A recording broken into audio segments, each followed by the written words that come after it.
Hola, ¿qué tal amigos? Bienvenidos a otro podcast de Platicando y Filosofando. En esta ocasión tenemos una invitada especial, es una persona que admiro mucho, que incluso quiero como una hermana. Es mi hermana Carmen.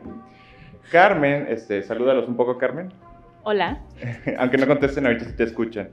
Carmen es una gran pedagoga que estudió en la Ciudad de México y se ha dedicado muchos años a la educación, tanto por fuera como para la reestructuración, como por dentro para saber lo que se vive día a día respecto a la educación. Entonces, nos hizo el favor de venir a platicar con nosotros para hablar precisamente sobre el tema de la educación en México. Entonces, vamos a empezar de la experiencia y luego partir hacia afuera. Tú diste clases a niños, ¿no? O sea, ¿por cuánto? Fueron 2 años, ¿no? Más o menos. Cuéntanos un poco cómo fue la experiencia para ti, cómo diste con ese lugar, qué era lo que hacías más o menos. Pues yo formaba parte de un programa que es Enseña por México, en el que egresados de cualquier carrera y universidad pueden formar parte del sistema educativo por parte del programa.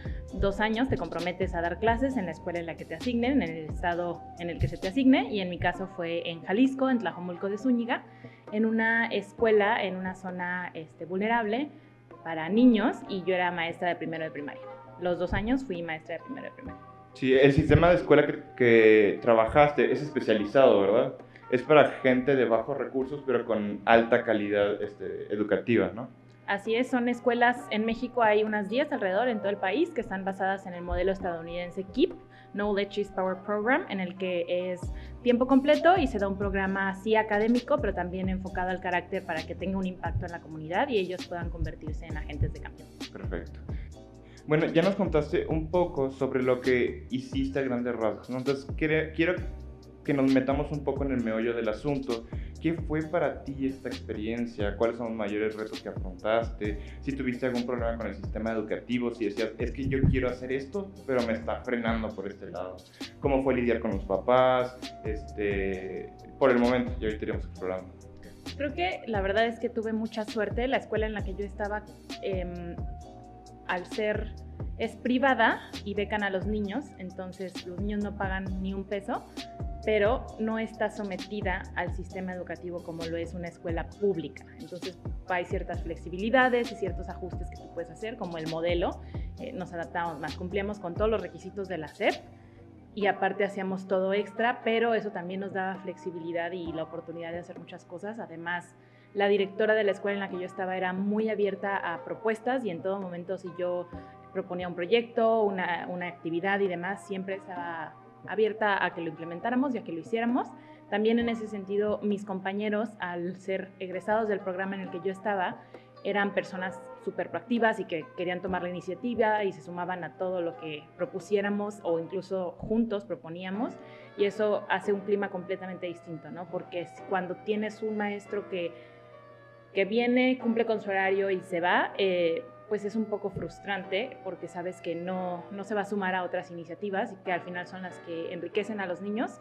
Y en cuanto al trato con los padres, creo que eso también, era muy afortunado. Ellos, como sus hijos están becados, tienen que participar activamente en la educación de los niños y se involucran. Obviamente siempre hay sus excepciones, siempre hay quienes tienen más tiempo, menos tiempo, pero en general este condicionamiento de la beca y el hecho de que ellos ven grandes cambios en sus hijos los hace involucrarse muchísimo, y esto a mí me hace ver cómo es lo que nos falta en las escuelas públicas, ¿no? Si podemos involucrar a los papás y les damos las medidas para hacerlo, la educación cambia, porque los niños que tienen apoyo en casa van muchísimo más avanzado que un niño que su mamá o su papá no se lo puede dar. Que es uno de los grandes problemas aquí en México, ¿no? O sea, aquí en la educación, precisamente, los papás creen que no tienen que formar parte de la educación cuando pues, todo el mundo sabe que se tiene que empezar por casa, se da el seguimiento, la formación y todo lo demás. Pero aquí, lamentablemente, en las escuelas públicas, ni siquiera te puedes ir a privadas caras, de gran nivel. Los papás lo que suelen hacer es, bueno, yo como hijo te aviento a la escuela, tú maestro encárgate de todo, pero literalmente encárgate de todo. Te vas a encargar de su personalidad, de sus modales, de su aprendizaje, de sus incluso cuestiones psicológicas. O sea, a veces quieren que los maestros sean psicólogos de los niños y no tanto maestros, e incluso pueden llegar a decir, sé psicólogo de los papás también, ¿no? Entonces, esta oportunidad que tú tuviste te dio un gran apertura, una gran perspectiva para poder comparar y contrastar en cuanto a otros sistemas educativos, ¿no? Entonces, tú dices que uno de los grandes facilitadores para este sentido es que los papás se involucren en la educación de los hijos, ¿no? Entonces, para ti, ¿qué sería lo ideal en este sentido? O sea, ¿hasta qué punto el papá se tiene que involucrar? Porque también hay papás que de repente van y se involucran en todo, porque quieren controlar hasta los maestros, los amigos con los que se junta, hasta otros papás, ¿no? O sea, hay papás que se meten de más y no le dan la oportunidad al niño de que afronte este caso. Creo que antes de eso, o sea, me gustaría regresarme un poco a enfatizar que la educación la concebimos mucho como un servicio, pero es un derecho, ¿no? Entonces, ¿qué pasa? Lo que dices en las escuelas privadas, el papá dice, yo estoy pagando, entonces yo vengo aquí a que tú cumplas con mis estándares de calidad y de todo un poco, y si no lo haces, pues estás haciendo mal tu trabajo porque yo te estoy pagando para ello. Y en las públicas, en cambio, los papás es como, bueno, pues yo no tengo injerencia alguna porque no estoy pagando, porque esto es lo que hay y ya.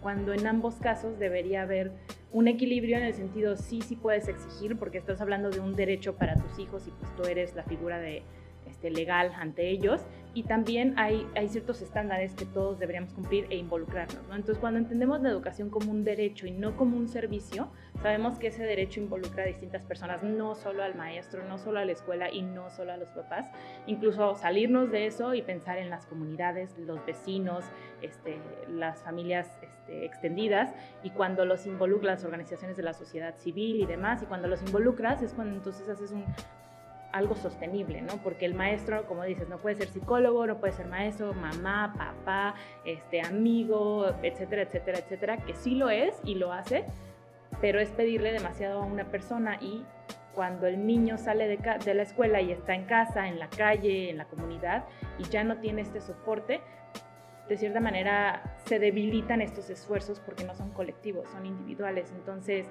creo que lo que debemos hacer es no solo promover la participación de los papás, sino invitar a que otras personas se involucren de una forma sana, por supuesto, porque como tú dices, después hay quien quiere llegar y mandar y decir quiero esto, esto y esto, o hay el otro extremo, ¿no? Que ni se involucra ni le interesa, pero cuídame a mis hijos en este horario y yo a lo mío, ¿no? Claro, entonces aquí estamos hablando de un escenario ideal para la educación de los hijos. De lo que dices, me saltan dos ideas que pues quiero retomar un poco. La primera yo creo que es de las más lamentables en México, que es el trato que tenemos a los maestros. O sea, les damos un cargo abismal, no solo son maestros, son figuras paternales de apoyo emocional, entre todo lo demás, y los tratamos, es paupérrimo el trato que les damos. O sea, la paga es pésima en comparación a otro tipo de profesiones, ¿no? Entonces, para que tengas un buen maestro que luche contra esas circunstancias, requieres a alguien que tenga una verdadera vocación, porque tienes muchos maestros que están ahí porque no hay de otros, o sea, porque tiene que conseguir dinero para la casa, porque tiene un trabajo, porque a lo mejor tiene demasiado tiempo libre, pero no hay un buen trato aquí en México, no descarto que en otros países también, a los maestros en ese sentido, incluso los dejamos de ver como humanos, ¿no? Bajo ello, ¿qué opinión tienes del trato a los maestros? Creo que, o sea, concuerdo contigo, el maestro generalmente tiene una gran vocación, pero esa vocación no está peleada con el reconocimiento tanto económico como social, ¿no? Al contrario, puesto que esta es mi vocación y lo quiero hacer de la mejor manera que puedo, debería haber un reconocimiento de lo que se hace y de las formas en las que se hacen, e incluso no señalar dedos, ¿no? No culpar al maestro si algo falla en el sistema, sino buscar soluciones. Entonces sí creo que en México nos falla mucho esta mirada. Creo que los papás suelen ser muy agradecidos en general, de decir, bueno, veo los esfuerzos que está haciendo el maestro, y sobre todo porque tienen un contacto directo en la mayoría de los casos. Por supuesto siempre hay excepciones, pero sí creo que tendemos como sociedad a juzgar, ¿no? Decir, ay, es que el maestro no quiere hacer esto, no quiere hacer lo otro, cuando la realidad es que sí lo hacen, ¿no? Cuando ellos deciden formarse o capacitarse, lo hacen en sus tiempos libres, sacrificando a sus familias, los fines de semana, las noches, con su dinero, o sea, utilizando recursos, ¿no? O sea, voy a comprar esto porque mis alumnos lo necesitan para aprender y sé que de otra manera no lo van a tener. Entonces, si nosotros les ofrecíamos el apoyo, cursos, capacitación, formación, herramientas de aprendizaje, alianzas y demás, obviamente su vocación se vería apoyada y enriquecida, y entonces se extendería, ¿no? El impacto que tiene en el aula. Ok, está bien. Y la otra es precisamente, tú hablas de algunos rubros que se cubren para la educación del niño, ¿no? ¿Cuáles son los primordiales, si pudieras incluso enumerarlos, para que un niño reciba una buena educación y pueda desarrollarse bien? Creo que es una pregunta complicada en el sentido de tendríamos que hablar de algo integral, cosa que no ocurre. Y para mí la base son las habilidades socioemocionales, en el sentido en que, por ejemplo, ¿no? Yo era maestra de niños de 5 o 6 años, dependiendo de la edad a la que entraran a primero de primaria, y hay muchas cosas que son de habilidades socioemocionales que ellos están en proceso de desarrollar y en el momento ideal para hacerlo, pero si no sabemos, si no tenemos las herramientas para acompañarlos, para fortalecerlas, pues dejamos ahí como cojeando un pie, ¿no? Y ya después entonces nos podemos enfocar en lo académico y a la par ir trabajando esto, ¿no? La comunicación, el lenguaje, el pensamiento lógico-matemático y todas las habilidades que ya conocemos y que sabemos que el sistema de cierta manera busca que se promuevan, pero sí creo que la base es el que ellos se conozcan, sepan regularse, sepan formar relaciones sanas, tomar decisiones y que conozcan el impacto que su decisión y sus actitudes tienen en como seres sociales, ¿no? Que vivimos con otras personas. Yo fui de los pocos que leí tu tesis, ¿no? Yo creo que mucha gente leyó tu tesis, y en ella abogabas una decisión interesante, precisamente apoyándote del filósofo Kant, ¿no? El jorobado de Königsberg. Tú decías que precisamente la educación tiene que girar respecto a la autonomía, ¿no?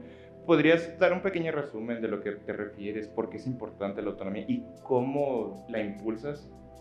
Bueno, ahorita no lo traigo así tan fresco el concepto, pero sí, Kant propone que la autonomía es esta capacidad que todas las personas tenemos de ser independientes, es decir, de no depender de ningún estímulo, de ninguna persona, de ninguna opinión que sea externa a nosotros, ¿no? Entonces, poder formular juicios que sabemos que son verdaderos y que radican en nuestra libertad y por lo tanto son buenos, o sea, están enfocados hacia la bondad y hacia la verdad, ¿no? Entonces, sí creo que si nosotros formamos el pensamiento crítico, la capacidad de toma de decisiones, el análisis, la empatía, la compasión, la amabilidad, permitimos que los niños, los estudiantes y los adultos podamos actuar de forma autónoma por aquello que sabemos que nos hace bien, pero también pensando en el bienestar colectivo, ¿no? O sea, al final mi bienestar individual está íntimamente relacionado con el bienestar colectivo y entonces en la medida en que yo soy consciente de todo esto, puedo tomar decisiones que me cuiden y cuiden a los demás y promuevan que todos estemos mejor. Sí, ser el buen ciudadano en ese sentido, ¿no? Cuidar a todos. Yo soy fanático de tu tesis y me agrada mucho esta idea y creo que el sistema educativo tiene que abogar a eso. Pues es con lucha a base de estarnos peleando a cada rato. Yo creo que mucho se da a través de las ONG, de proponiendo nuevos sistemas, más que desde dentro. A lo mejor también desde dentro se puede, pero yo también estoy de esta idea de que hay que abogar por la autonomía como uno de los centros al menos de la educación, ¿no? Entonces vamos a pasar a un tema un poquito muy diferente. No, o sea, pues tú eres una educadora y eres muy buena en lo que haces y quiero saber tu perspectiva en la situación actual, ¿no? Estamos en el coronavirus, tenemos broncas con la escuela que ya va a comenzar, o sea, que muchos dicen, no, pues que hay que regresar presencialmente a las escuelas, que los niños vayan, al cabo que el coronavirus va a dar como un resfriado, si es que lo quieren ver esa mentalidad. O la otra es la educación en línea. Tú has visto lo que ha propuesto el gobierno de los canales, de las clases, de cómo van a evaluar. O sea, tú cómo, así a grandes rasgos, ¿cómo ves el tema de la educación en línea por el coronavirus? ¿O cómo ves que nos va a afectar? ¿Crees que se va a perder un año y va a haber retroceso educativo que nos va a afectar también a la larga? Yo creo que es un tema que nos tiene preocupados a todos. Creo que el gran déficit del aprendizaje en línea es que no todos tenemos acceso a los mismos recursos, entonces hay muchos hogares en México que no tienen internet, que no tienen computadora, que no tienen tablet, que no tienen celular, que no tienen siquiera televisión, ¿no? Porque la medida que el gobierno está tomando para quienes no tienen estos recursos es televisión o radio, pero habrá quien no tiene ni televisión ni radio, ¿no? Entonces el aprendizaje, hay hogares a los que no es accesible, que así ha sido siempre desde que podían ir a la escuela, ahora que no pueden. Pero mi preocupación, más allá del contenido académico, es la socialización de los niños. O sea, llevan 5 meses encerrados. La escuela sí les enseña a sumar, a restar, a multiplicar, a dividir, a aprender a leer y escribir, pero les enseña a vivir en sociedad. Que hay ciertas reglas, que también se pueden dialogar, que hay que relacionarnos con otros, el juego, el convivio, y todo eso ahorita no lo están teniendo y mi preocupación mayor es el aprendizaje en línea, incluso asumiendo que todos tenemos una computadora y acceso a internet, no se puede dar de la misma manera porque necesitamos el contacto y mucho más los niños que están en desarrollo y que están aprendiendo a vivir en sociedad. Entonces, para mí la respuesta obviamente no es vámonos todos a las escuelas y qué importa el coronavirus porque son vidas y los niños, independientemente de si tienen o no el mismo impacto en su salud del coronavirus, que todavía es como medio ambigua esa respuesta, son transmisores de, ¿no? Y no vamos a generar eso, sino entonces cómo buscamos otro tipo de espacios donde los niños puedan convivir con sana distancia, cuidándose, evitando que se contagien, pero que al final puedan ver a otros niños, jugar con ellos, aprender con ellos y tener ese aprendizaje que a lo mejor ahorita no pueden tener en la escuela. Sí, el podcast pasado hablé un poco sobre la felicidad y abogaba un poquito esta definición de la OMS, que pues la salud es este equilibrio en el desarrollo de la esfera psico, bio y social, ¿no? Entonces, bajo lo que tú estás diciendo, está íntimamente desarrollado con la educación. No nomás es decir, aprendan esto, niños, van a aprender español, matemáticas, sino el desarrollo se tiene que dar en las tres esferas, ¿no? O sea, tienes que cuidarlo como desarrollo social, cómo te estás integrando con tus amigos, el bullying, cómo te estás tratando, la rivalidad, otros aspectos, la cuestión psicológica, cómo te están tratando en casa, traes algunos problemas que estás cargando, los papás te están metiendo mucha presión, y también obviamente el desarrollo cognitivo, ¿no? Si tienes problemas de aprendizaje, si batallas, si no te comunicas con el maestro, si no hay sinergia en la forma de dar clases y todo lo demás. Entonces, tú abogarías que precisamente en una buena educación se da un buen desarrollo de la salud, en ese sentido. Sí, por supuesto, o sea, ya pasemos al punto en el que las personas somos seres integrales y si mi cuerpo no está bien, si mi mente no está bien, si mis emociones no están bien, yo no voy a estar bien, ¿no? Entonces, no podemos separar al niño y decir, bueno, es un ser cognitivo, que sí lo es, y eso es lo único que vamos a enseñar en esta cajita y pásale a la cajita de la salud mental, ¿no? Y a la cajita de la salud física, no, es un todo. Entonces, o sea, sí sirve, obviamente, que allá el aprendizaje cognitivo es muy útil y muy importante, pero si descuidas todo lo demás a costa de eso, pues va a haber cosas que al final no se estén llenando y vamos a tener seres humanos, personas, niños, que están siendo segmentados y que al final no están desarrollando todo lo que podrían desarrollar. Vamos a poner un contraejemplo un poquito, ¿no? O sea, no conozco bien el sistema educativo en Japón, pero vamos a ver un poquito la psicología del japonés, de cómo vive, ¿no? Entonces, en Japón, tú ves a los habitantes, a los ciudadanos fríos, perdidos, sin a veces una esencia de humanidad, ¿no? Hay incluso una palabra en japonés que no recuerdo, que es un tipo de muerte en el que mueres solo y la gente no se da cuenta que te moriste hasta después de unos meses. Porque pues, como están tan aislados de sí mismos, de la sociedad, cuando confrontan, o cuando sucede esto, pues nadie se da cuenta, te moriste solo y hasta que ya huele feo y el vecino se da cuenta, viene y dice, esta persona se murió hace 2 semanas, ¿no? Entonces, tú podrías decir, bueno, es que Japón precisamente se enfoca mucho en este desarrollo cognitivo, ¿no? Es muy bueno. Siempre vemos videos de asiáticos que el morrito tiene 8 años y ya sabe tocar piano acá muy bien y tú dices, ya no quiero volver a tocar piano porque toco bien feo en comparación de eso, ¿no? O sea, tú ves que a lo mejor ellos apuestan en una sola esfera y al apostar a una sola esfera conlleva un precio. Creo que también retomando ese ejemplo, habrá que ver qué valores son importantes, ¿no? Para los japoneses, creo yo, con mi poco conocimiento, es que un valor importante es la disciplina. Y entonces, sí, a lo mejor le tiran a lo cognitivo, incluso a lo musical, a lo creativo, pero desde un ámbito de disciplina y cumplimiento casi automático y robótico, sí, porque militar, es, exacto, ¿no? Exacto, muy militar. Y entonces, que está bien, todos necesitamos la disciplina y es un buen hábito, pero no puede ser el todo, porque entonces hay otras cosas que sacrificamos, ¿no? A lo mejor dejo de ser empático porque en el momento en el que el otro no cumpla al 100% como sé que debe cumplir, para mí no hay más, ya es incumplimiento y punto, ¿no? Cuando sabemos que puede haber ciertos criterios y demás que son importantes y que además en sociedad, cómo nos relacionamos, pues nuestras relaciones no son en blanco y negro. Entonces, tampoco puede serlo la educación. Sí, no, claro, por supuesto.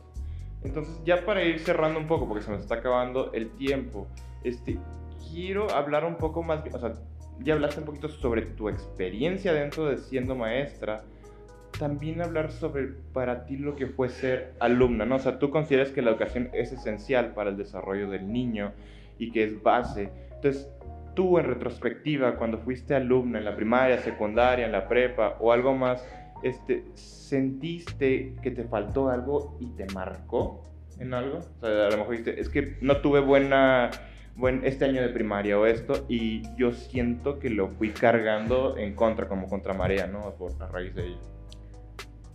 Sí, digo, de entrada, yo me acuerdo que en tercera de primaria tuve como 5 maestros, cada mes cambiábamos de maestro y yo me acuerdo que no entendía nada de lo que ocurría en el salón. Y hasta la fecha hay temas de tercera de primaria que yo veo y lo sé, pero me cuestan, entonces lo veo y digo, prefiero no, como un rechazo, porque de entrada ya sé que me cuesta más que lo demás y tuvo una gran influencia que no hubiera un docente a lo largo del año ni seguimiento, y eso que mis papás me llevaron a regularización y demás, pero sí influye. Pero ya en un ámbito como mucho más global, cuando yo era maestra, invité a los papás de mis alumnos a participar en un proyecto de emociones, en el que ellos iban y mediaban una emoción ante los estudiantes, se las presentaban, estrategias para llevar a cabo, para vivir esa emoción de una forma sana. Y cuando los invité les dije, miren, a nosotros, a ustedes, a mí, nadie nos enseñó a hablar de emociones, a trabajarlas, a regularlas. Y la realidad es que yo no sé hacerlo. Vamos a aprender juntos. Vamos a aprender porque yo necesito aprender, porque ustedes necesitan aprender y porque sus hijos necesitan aprender. Y qué mejor que lo hagan de la figura que mayor autoridad tiene en sus vidas, ¿no? Que son sus mamás y sus papás. Entonces, creo que es eso, la educación socioemocional, que no solo es, ay, hoy me siento triste ya, sino tiene es enorme, pues. Creo que es un componente muy ausente incluso ahorita en las escuelas, que ya se está abordando en algunas, pero que todavía no tenemos muy claro de cómo debería ser, pero sabemos que es súper importante. No, pues ya para terminar, o sea, te agradecemos que hayas venido con nosotros y platicar. Creo que es el podcast más enriquecedor que hemos tenido hasta ahorita, porque es una visión completamente diferente y de alguien que tiene experiencia y ha vivido aquello.